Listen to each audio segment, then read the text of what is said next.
Hello everyone. Now today we are going to start with the unit number 2.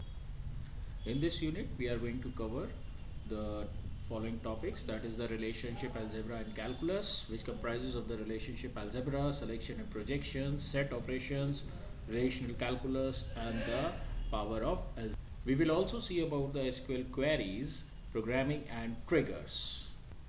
So the whole unit is being divided into the 14 lecture, that is comprising from lecture number 1, 2, 3, 4. You can see here that it comprises of the total lecture number 4. Now today we are going to see about the lecture number.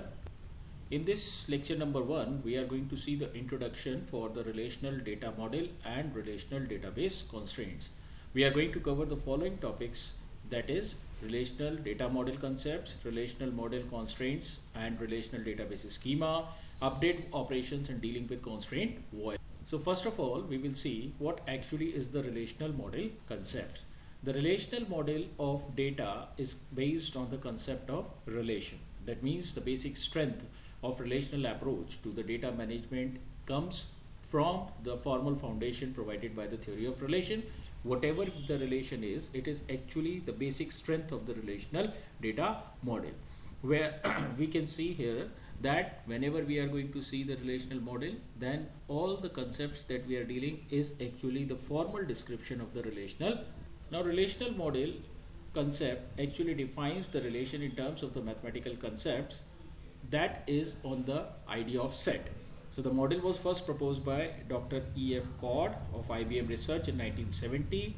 He has given his description for the relational model or the relation by publishing a paper in the ACM named as Relational Model for Large Shared Data Banks. The above paper caused a major revolution in the field of database management and earned Dr. Codd the ACM Turing. Now if we see about the informal definition, we are having the informally, the relation looks like a table. The relation typically contains a set of rows. The data element in each row represents certain facts.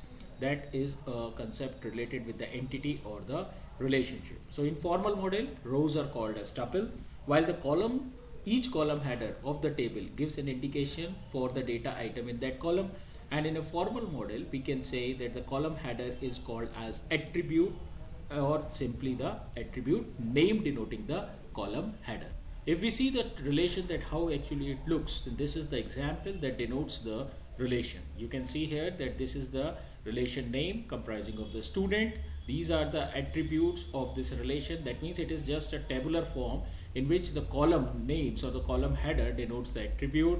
This table is having the name called as relation name, which is being denoted as the student, and all the rows of this table are called as tuples. So there are three things. First is the relation name, the second is the attribute, and the third is the tuple. You can see here that attribute and tuples of relation is two. Now informally, if we see, we are having the key of a relation. Key means every row, each row has a unique value of data item, that is called as the key. So for example, if I say about the student table that we have seen previously, SSN is the key of the student table. Similarly, if we see the formal definition of the schema, we are having the schema that says that it is being needed to define the relation in terms of a symbolic form. So capital R with the braces A1 to AN denotes the schema, where R is the name of the relation. The attributes of relations are A1, A2 up to AN. Now if I say and discuss the concept of a schema with the help of an example, so we are having this as example named as customer with the following attributes denoted by customer ID, customer name, address and the phone number. You can see here that this customer is the relation name defined over the four attribute, that is the customer ID, customer name, address and the phone number. And each attribute has a domain or a set of valid values. Now whenever we say about the attributes that are being formed or present inside in the relation, we are having every attribute having a domain or the set of range to be utilized inside in the relation. So for example, if I say about the customer ID, we are having the domain for customer ID as the 6-digit. Similarly, we are having another term, that is the tuple. The tuple is an ordered set of values. We define it by writing the values inside in the angular braces. These are the angular braces. each value is derived from an appropriate domain. So whatever the value we are having for the tuple, it is always being specified on the basis of the domain. The row in the customer relation is a 4 tuple and would consist of 4 values. For example, if I say about this example that we were discussing, that is the customer relation having the 4 attribute. Now if I say that these are the 4 values for the customer attributes, we are having the 4 attribute 1, 2, 3 and 4. So you can see that we are having these 4 tuples specifying the values for the relation that is the customer.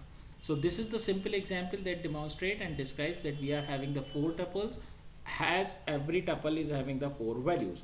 Tuple, or in general term we call it as a row in the customer relation.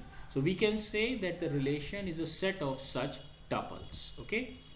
Similarly, we are having the formal definition for the domain also. We can define the term domain that has a logical definition. For example, if I say we are having the USA phone number, we know that it is a 10-digit number. In India also, we are having the landline number or mobile number that comprises of a unique pattern. So that means, for example, if I say about the mobile number, then it is always a 10-digit. If I say about the landline number, then 7 digits plus the STD code prefix, as which is being prefixed as the description. Now domain also has a data type. For example, just discussed right now that if we are interested to write down the domain of a phone number, then we are having in American pattern, we write it in this manner, that is braces 3 digit, then next 3 digit dash with the 4 digit. While in the date, if I use the date, then we are having generally the 2 format that is being denoted. So domain specifies 2 things, that it is having a data type or a format. Secondly, it has a logical definition. Now the third important thing is attribute name designates the role played by domain in a relation. So if we are having the name of the attribute, we always designate the role played by the domain in a relation. That how does the domain interpret or specifies the meaning inside in any relation. Similarly, we are having another term that is being needed to define the relation completely, that is the state. If I say about the relation state, then it is a subset of Cartesian product of the domains of its attribute. That means each domain contains all the possible values the attribute can take. Now for example, if I say that the attribute customer name is defined over the domain of character strings of maximum length 25, that means the name of the customer comprises of the 24 character strings, or it is being made up of 25 letters or strings. So what will be the domain? That we have to specify every time the name of the customer within this 25 limits. So this is being specified by the state. The role these strings play in the customer relation is that of the name of the customer. So what does this name 25 comprising of letters specify? That it is the name of the customer. So this is all about the lecture number 1. Thank you.